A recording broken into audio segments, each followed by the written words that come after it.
This tutorial will guide you through writing your first Java program using the Eclipse Integrated Development Environment, or IDE. Eclipse is a free program you can download from eclipse.org. When downloading, you want to make sure that you do not download the Java EE version. Instead, choose the Eclipse IDE for Java developers. After you launch Eclipse, it will ask you to specify the workspace you wish to use. The workspace is essentially the directory or folder where you will store your programs. You might choose a different workspace for each different course you take here at USF.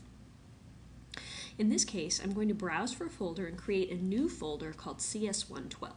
This is where I will store all of my work for this course. So I click Browse, I select my home directory, Sammy Rollins, new folder, CS112. Create, open, and OK.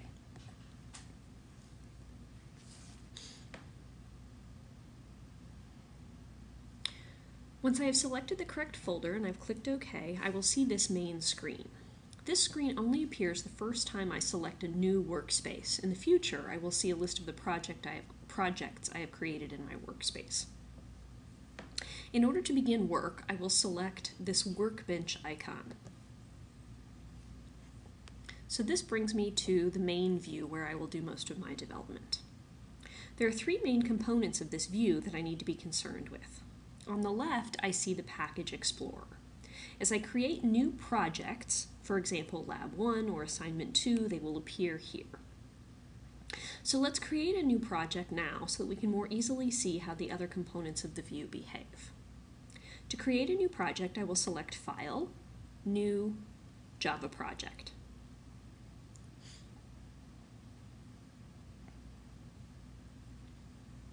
When presented with this screen, I will choose a name for my project. In this case, I will use Hello World. In most cases, you can use the default values for all of the other items. So for each new program you write, you will create a new project. For example, if your Lab 1 assignment has 3 questions, you will likely create 3 different projects, one for each question. Once I've created my project, a folder for the project appears on the left of the Project Explorer. If I expand this folder, I will see a source directory that will contain the source code files I create for this project. Let's create a new source file now. There are a few ways to do this, but I typically right-click on the project folder and select New Class.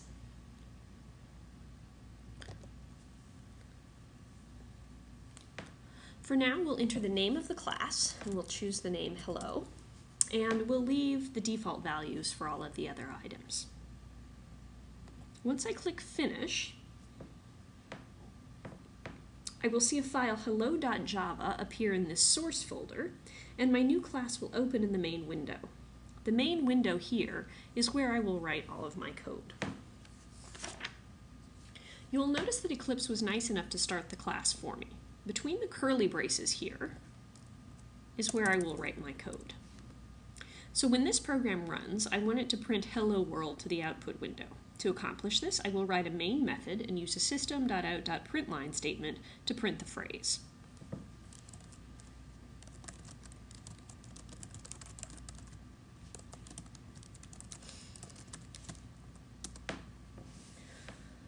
So eventually you will memorize the method header for the main method.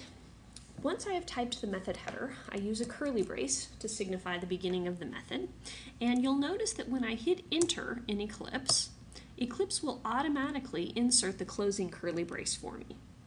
So Eclipse does a lot of nice things like this, but sometimes this can cause you problems. So you always want to make sure that you understand the shortcuts Eclipse is allowing you to take. So inside of the main method here is where I will write the body of my program, in this case a system.out.println statement.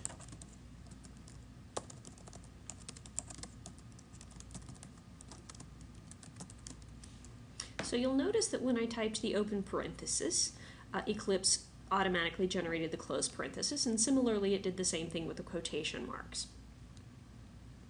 But I can see by this red X on the left and by this red squiggly over here that I have a compilation error. So Eclipse continuously compiles for me, and it will alert me of these errors as soon as they occur. So if I hover over this red X, Eclipse will tell me more about the error. If I save this file, I will also notice that Eclipse tells me about the error down here in this Problems tab, the bottom of the page. In this case, the error is pretty obvious. I have forgotten to put a semicolon at the end of the line, and Eclipse requires that a semicolon be put at the end of every single statement.